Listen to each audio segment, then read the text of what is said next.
Finally, a solution for an extra mattress in the house for guests, for an Airbnb, anything like that where you need to sleep an extra person on the fly and convenient.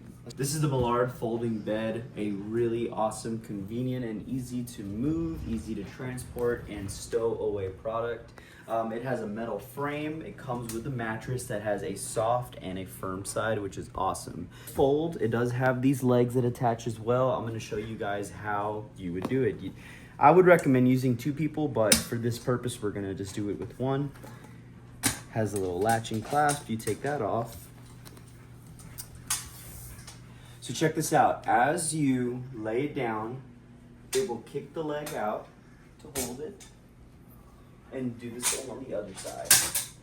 Now, not everybody, this is what's really cool. Okay, so it beats an air mattress in my opinion. It is way more comfortable, but what I love is that people like a different either softness or firmness. If you want it to be soft, you simply flip it over to the white side. If you want it to be firm, like I like it, leave it on the gray side. After you're done with it, simply pull it up on one side, pull it up on the other,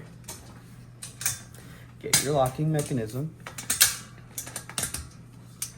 safety clip, and into the closet. So another really awesome feature, we do know that we have our firm side, our soft side, but this entire mattress cover can come off to expose the foam. You could throw it in the washer or the dryer if you need to.